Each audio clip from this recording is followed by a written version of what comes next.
Hey everybody, how's it going? Welcome back to the Haunt Collection Podcast. As always, I'm your host, Chris Codina. And first and foremost, I have to apologize for missing last week. There was no update. I just had some stuff going on, and I did not get the chance to record, unfortunately. But, it was a holiday week, so hopefully people didn't miss it too much for those of you that do listen. And this week, I said I was looking to go back to one that I know, just because I felt like it. So this week we're going with another classic. And first and foremost off the bat, it's one that I like. I have positive feelings about this one, but we'll see if there's any critiques I have for it and all that as we go. I'm still going to talk about it as I usually do. This one, you might know it. It is called Pale Luna. Like I said, it's a classic. It's one that people know, so you might know what it is already. If you don't, strap in, because I think you'll enjoy this one. It's a good one. So without further ado, this is Pale Luna, and like I said, as always, I'll put the link in the description so you can read along if you like. In the last decade and a half, it's become infinitely easier to obtain exactly what you're looking for by way of a couple of keystrokes. The internet has made it all too simple to use a computer to change reality. An abundance of information is merely a search engine away, to the point where it's hard to imagine life as any different. A timely paragraph in the time when net neutrality is at risk. All the things the internet can do until it's bought and sold. Anyways, I suppose it's for a different podcast. Actually, no, it's not. This is, this is going to come out. No, it'll probably come out in time. Yeah. Fight net neutrality, guys. Talk to your representatives, because it's not a great thing. Not that this podcast reached many ears, but there are lots of podcasts that do reach lots of ears. So yeah, let's make sure that keeps happening. Not at keep free entertainment free. You know what I mean? Anyways, I'll get back to it. Yet a generation ago, when the words streaming and torrent were meaningless, save for conversations about water, people met face-to-face to conduct software swap parties, trading games and applications on Sharpie-labeled 5 1/4-inch floppies. This is a good old nostalgia paragraph. I grew up in the 90s, so swapping games and all that wasn't really something that I was into. I just, played them. I was in I want to say first grade when we got our first home computer. And pretty much all you could do on it was play solitaire. And there was this really cool educational dinosaur software that came with it. But I definitely remember my cousin giving me the floppy disks with Rise of the Triad and Duke Nukem 3D on there, and a couple other floppy disks. Those are pretty classic. I played myself a lot of Duke Nukem 3D because of that. And it's one of those you always sound old when you be like, do people remember floppies? Especially the sort of creepypasta crowd. I know that kind of often trends younger for a certain subset of it. So it's one of those, it's do people, do they remember floppies when they're reading this? Or is it oh, that's the save icon in the word processor? It definitely paints a picture. 5 1/4-inch floppies, it's dating the thing. The story, it's dating the setting, which is fun. I don't know, I guess, it's like VHS and cassette tapes when you see it, it's as a nostalgia obsessed millennial, it's one of those things that just sort of sets off a reaction, I guess, which I suppose only has so much to do with this story, but as we see time and time again, nostalgia plays a big part in creepypasta and stories like this. Just as like a lot of the things we consume these days are things we consumed when we were kids. And that works on a horror level too, because it's, these memories we cherish are being, warped and turned around and all that. I think I mentioned it before. I should link it if I think to. I'll try to do that. Check for the description. I've mentioned it before. Dead Palette.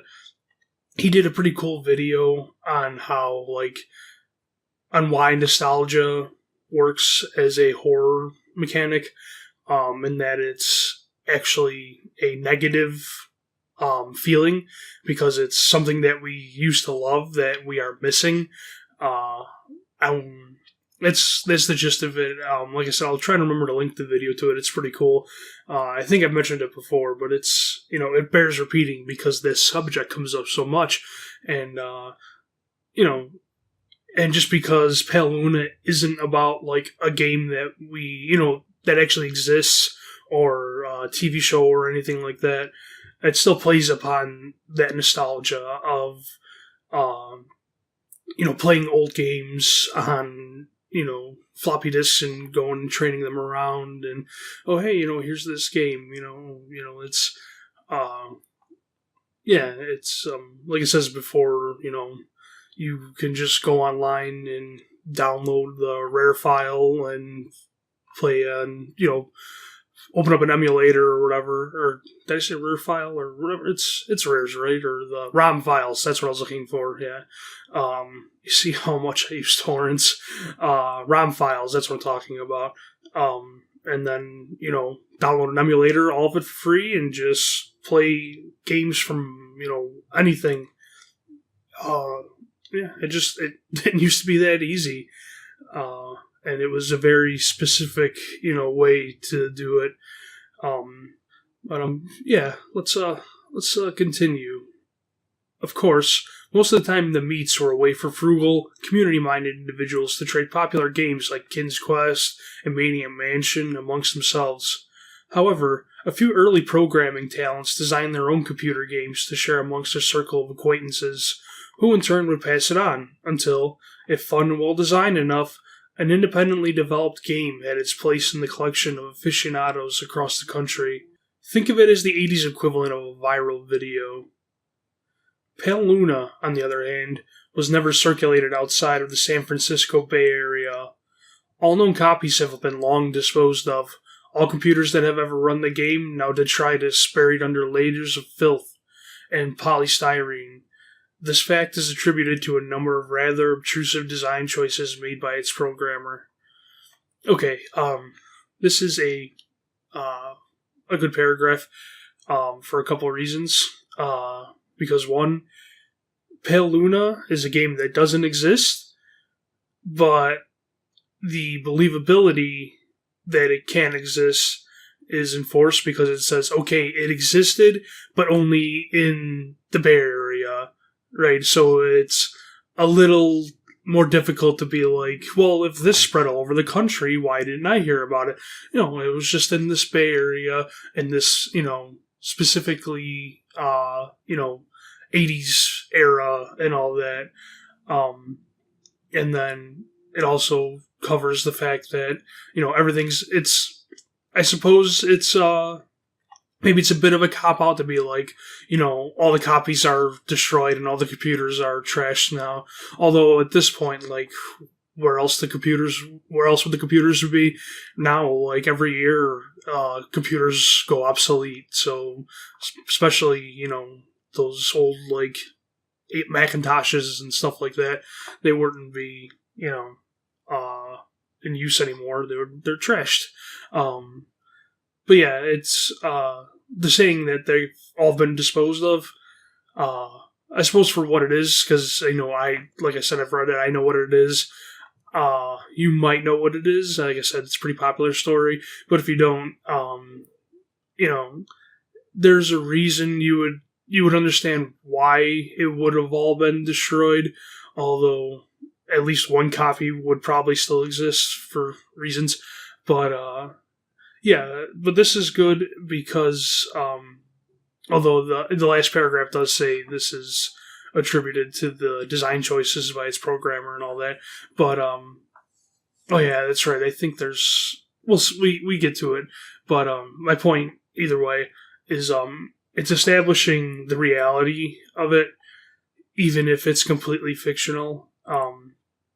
Again, I'm going to sound like I'm biting off like undercooked analysis more than I already am, but the Fleming effect is it's a thing. It's it's when you take something real and tie it to something fictional to help that fictional thing make feel a little more real, So when you say, like, oh yeah, it was just over here, or when you mention this, oh yeah, in these, circles of, game trading and all that,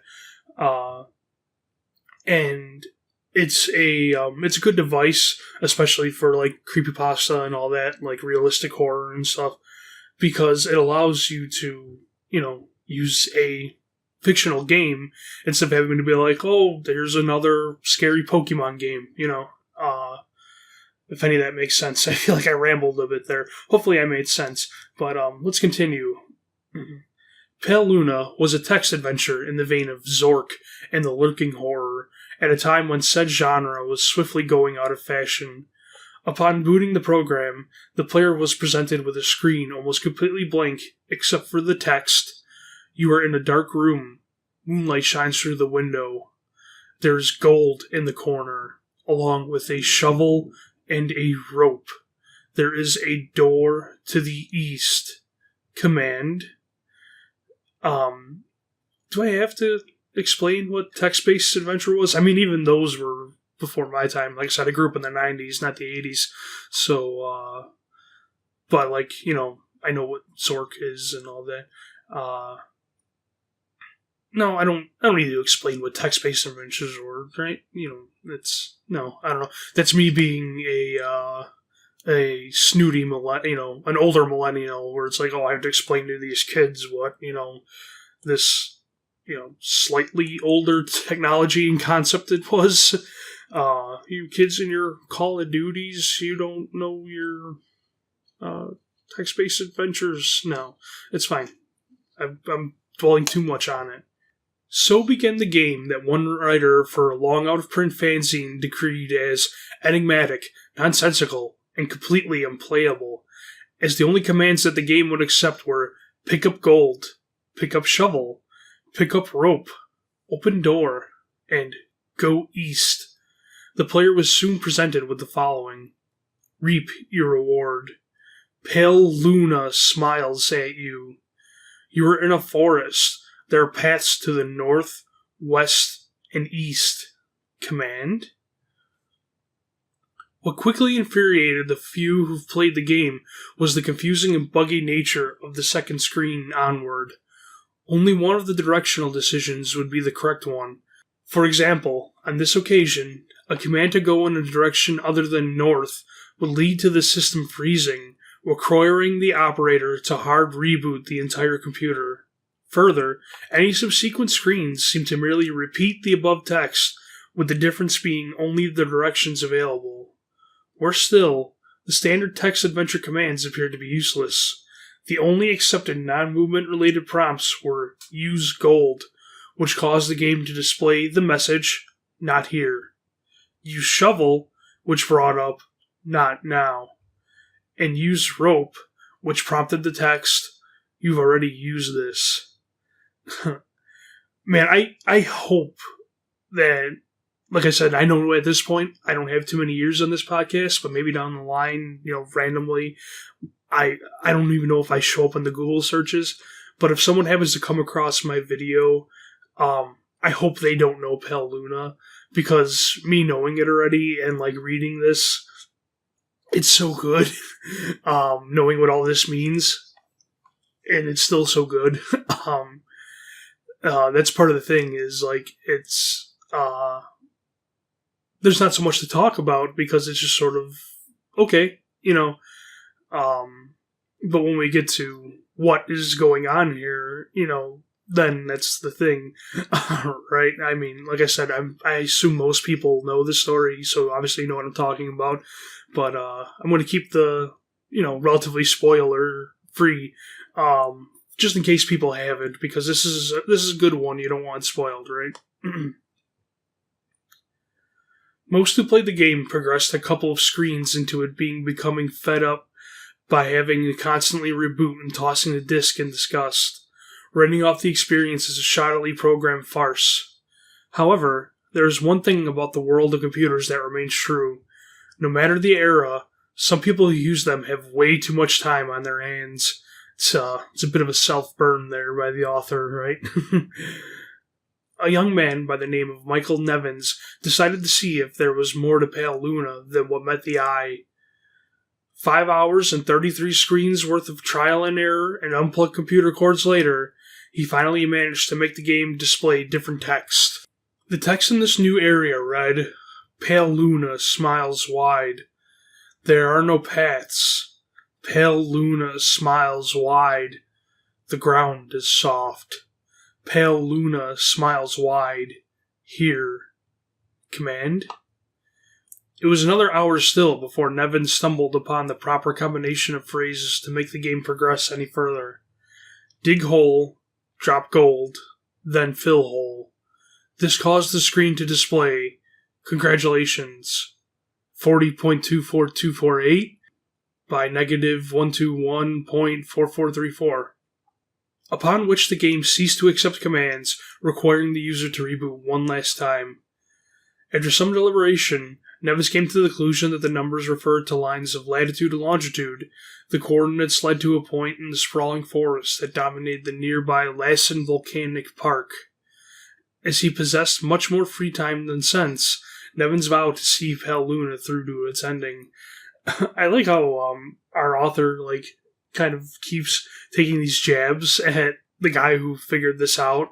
He has, too much time in his hands. He just keeps saying, he just has too much time. He's just, basically calling the guy a big nerd, which is, it's funny. It's it's this weird, there isn't really a reason for him to sort of be taking these little jabs, but, in a way, it's sort of, without really getting to know Michael Nevins, we're getting to know him a little bit. We know this guy, he's the big computer nerd, right? He's the guy that's sitting there in his, dank basement, figuring out all this stuff, just programming and, cracking codes or whatever. He's,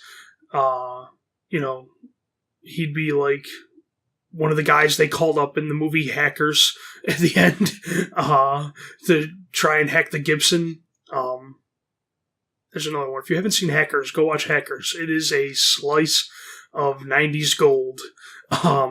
Anyway, it's just funny to me because, it's almost a way to give the character, it's not depth, but for a character that doesn't really do anything or have any dialogue or that we don't get to know them at all, it's a little bit of a way to get to know them, right? It helps paint the picture in our mind a little bit, even if it's a stereotypical picture. The next day, armed with a map, a compass, and a shovel, he navigated the park's trails, noting with amusement how each turn he made corresponded roughly to those that he took in game. And knowing what we know about Mr. Nevins, I'd like to think that he's kind of dressed like Indiana Jones to do this. I know if I was in the 80s and doing something like this, that's probably what I would want to do. Just dress like Indiana Jones so I can go on my archaeological excavation. But, this is cool, right? There's this weird text-based adventure that's really hard to solve. It's sort of like, God, what do they call those things?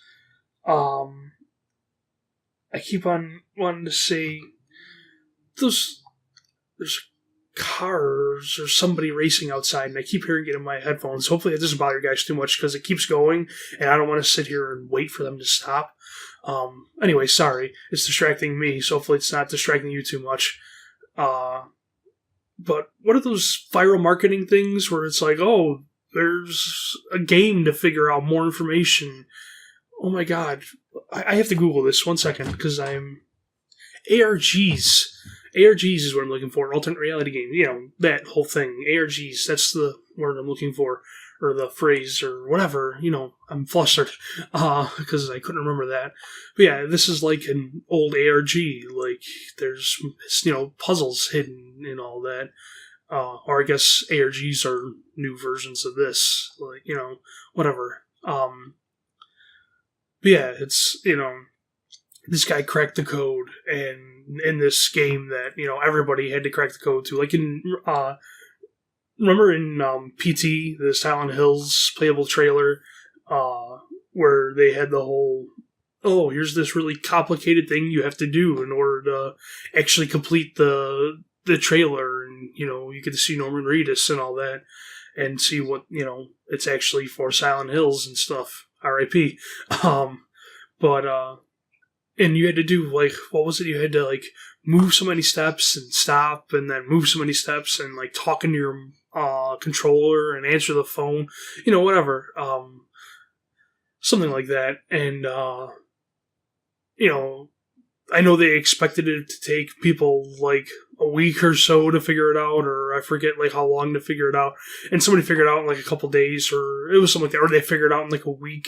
I don't know, it was something like that. Like, people figured it out way faster than they expected.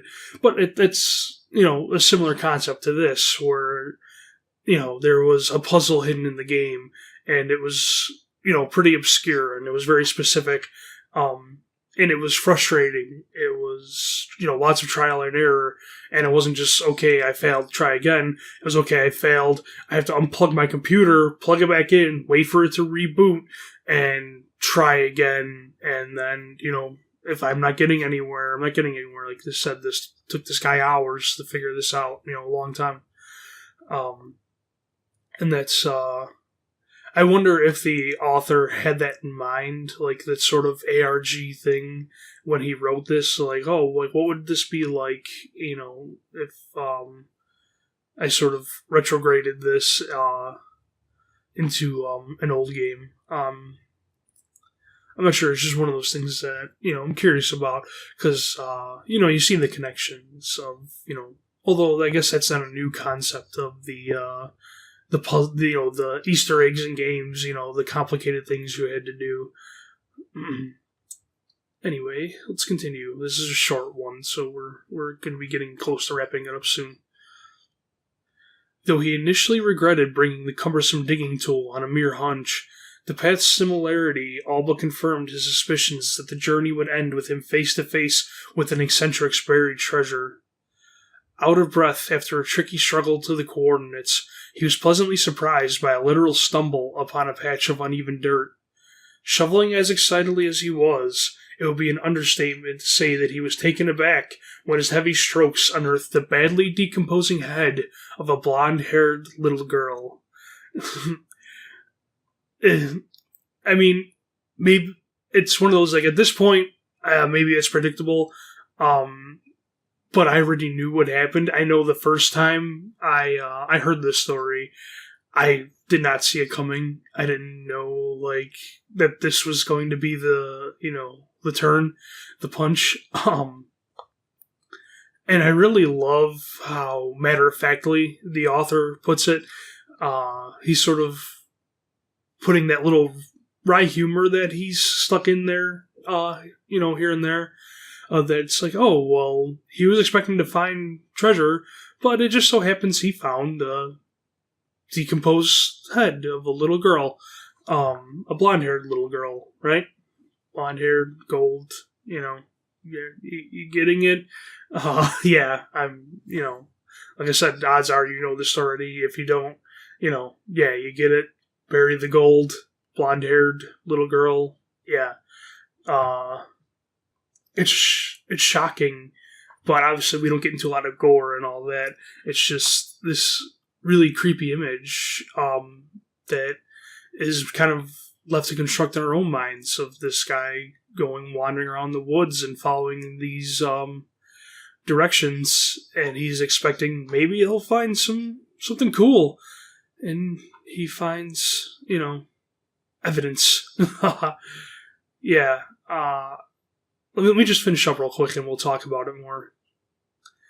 Nevins promptly reported the situation to the authorities. The girl was identified as Karen Paulson, 11, reported as missing to the San Diego Police Department a year and a half prior. Efforts were made to track down the programmer of Pale Luna, but the nearly anonymous legal gray area in which the software swapping community operated inescapably led to many dead ends. Collectors have been known to offer upwards of 6 figures for an authentic copy of the game. The rest of Karen's body was never found. And this is credited to Ed on the creepypasta wiki. Okay, so yeah, this is a good one to me. I like this one. It's out there enough, but it's also restrained. It's subtle. It's well written. It's an example of what's called fridge horror. I don't remember if I've talked about this before on the podcast. You might know what it is at this point. Fridge horror is basically when something is introduced like earlier on in the story, and you don't realize that it's scary until you get towards the end, and you say like, oh yeah, that's oh boy, I can't believe this thing that So in this case, it's the gold that it was talking about in the game is talking about the blonde hair of this little girl's decapitated head. If I remember right, I think I remember reading Karen Paulson. That isn't right. Never mind. I thought I remembered hearing there was some kind of anagram with Pale Luna smiles wide. No, that doesn't fit. It doesn't fit in there. I thought, okay, so that doesn't work. And even with without like remembering much of what I've heard about this story or all that, I don't remember if I've ever heard like a theory or someone, it could be looking at me in the face, I'm missing it, but what the whole Pale Luna thing is, it seems like it's talking about the moon, but, is there meaning to it? I can't think of any direct, like, obvious meaning off the top of my head, which is good because it's like, ooh, what does that mean? Like, what could they be talking about? And if we don't know, that's creepy. And, or like the last line, because again, it's just sort of very matter of fact and very creepy when it's like the rest of Karen's body was never found. And where is it? Who did this? Who made the game? Where's the body? What are they doing with it? Why did they do this? If when you hear about like serial killers and stuff like that, there are those that like to taunt and stuff like that. BTK comes to mind, and the Zodiac Killer, and Son of Sam. And they like to send notes to police and all that, and to sort of taunt and brag and talk about their crimes or whatever. In this case, somebody programmed a game, and they made a very complex way to go and find, the evidence of their crimes. Although not all of it, because apparently they wanted to keep it. I don't know. And that's weird and creepy. And we don't know why. And that's... Not knowing why is, like I said, it often can be a good thing. If it gives you the right feeling of, like, I want to know. Not like, oh, like, oh, I think you know what I mean, right? I've talked about it so many times, restraint and all that. Less is more, etc., etc. Yeah, it's a good one. It's kind of a classic. It's short, it's punchy, It's realistic in its way, even though, like I said, it's obviously based on a very fictional case. The game doesn't exist, all that. But if I remember right, like I've showed this to somebody before, and like they asked me, like, is this real?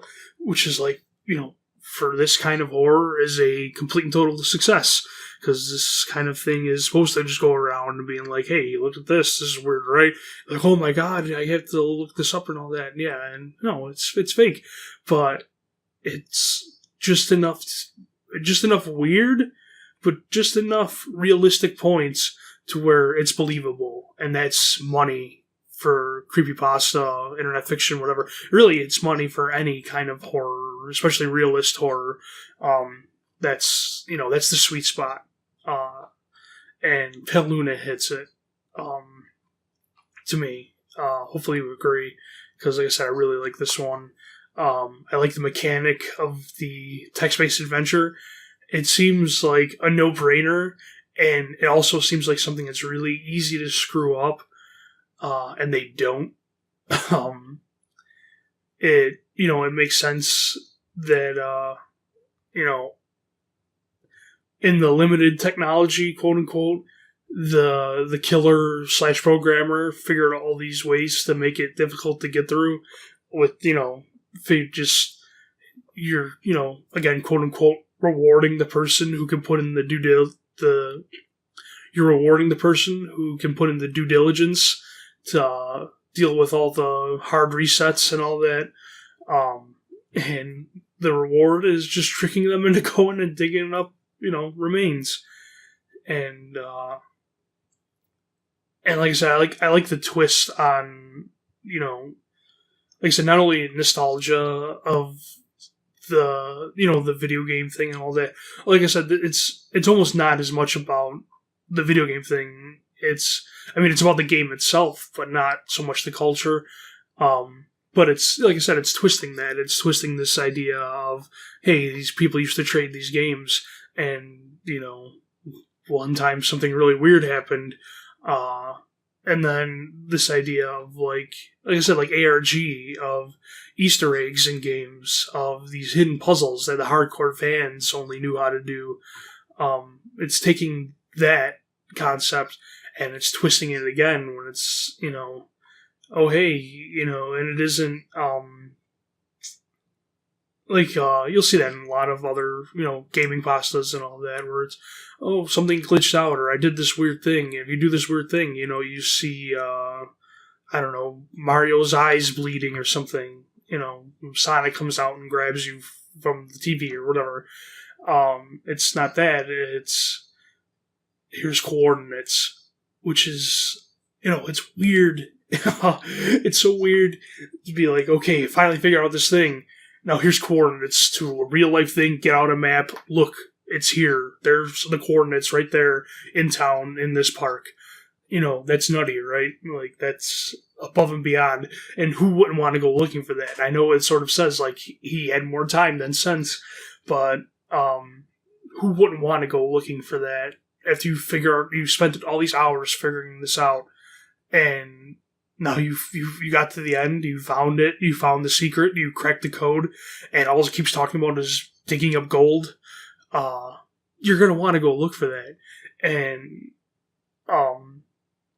then it's not so much now, but there was like back in the day, like early Nintendo and all that, where there would be like, if you get, I'm trying to think what there's like, there's like competitions and stuff where it's like, oh, if you collect like certain things, I'm spacing on the game and I'm not going to look it up right now, but I know there was a thing where it's like, oh, if you collected such and such things, you get a chance to go and play and all that, and get like these real treasures and stuff, but and it's like I said, it's sort of playing on that, hardcore gamer, finding all the secrets type culture, and it's puts it into a real life thing, and it just leads them to finding a little girl's head buried in the dirt. And it's It's good, and it's one of those. It's like I said. It's just like it leaves you asking all the right questions. You know, the why did this happen? Who did it? Where is the body? You know, why did they do this? Just all the right questions, and nobody knows. It's all, you know, like I said, it's legal gray area. The whole, I guess, the explanation for all the things being trashed are, for one, people getting frustrated and thinking there was nothing there, and that it literally was trash, so they got rid of it then. And then, you know, destroying evidence, of, you know, murder, I guess. Although, like I said, you would think the police wanted to keep at least one copy of it. But I don't know. And I enjoy the note that collectors have been known to offer upwards of 6 figures for an authentic copy of the game, because it's just like a little nod at, you know, our morbid curiosity and all that. You know, it's like still knowing what this disc is, what this game is. People are willing to pay top dollar for it.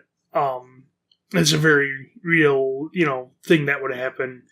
That even if it's a weird, morbid thing, people would pay money for it. And it's not necessarily a judgment coming from me. It's just, you know, a statement of fact. You know, people are into weird things sometimes. If I had money, I would probably collect some odd stuff, because I do enjoy collecting things. But at this point, it's mostly just like Ghostbusters figures and Overwatch pops.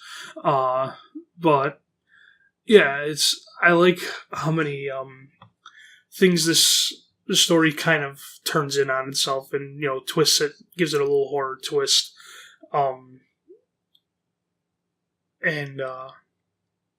Yeah, so like I've said it a few times, I just like this story. I think it's pretty much effective on every level that it tries to be. It's one of those where it's like, if someone came and asked me, you know, what does creepypasta mean? What are these creepypastas? I wouldn't point them towards, you know, Jeff the Killer. I don't know if I would point anybody towards Jeff the Killer, even if I hated them. I won't point them towards that, you know, or any of these other, like really any of their icons. Slenderman, I don't have an issue with Slenderman. I still like Slenderman as for what he was as a concept. Probably because I'm a big fan of Jack Skellington, but I actually have a shirt that has it's Jack Skellington in a suit with the tentacles coming from behind him.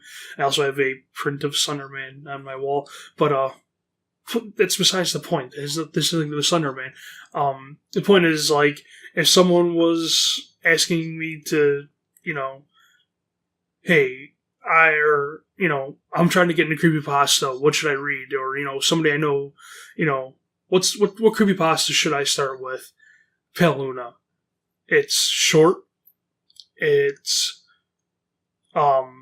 covers the bases of, like, realism, and you get, like, fridge horror in there, and I think, like, the way that it's weird kind of defines a lot of creepypasta stuff, the type of horror that it is. It goes along with a lot of the best creepypasta out there. Like, you get a lot of, like, fridge horror and stuff like that, and Pen Pal too, but Pen Pal is pretty dense, so, like, I would say, like, you know, down the line, that's when you want to get into. But just for, like, okay, you want to know what this phenomenon is, go read Pale Luna. Because if you enjoy that enough, you can start looking into other things, because there's probably stuff in here that you will, you know, you'll enjoy. I'd be like, yeah, Pale Luna and Candle Cove. Read them. If you like them, go read more stuff, you know. So yeah, I'm trying to think, is there anything else I wanted to mention about this story?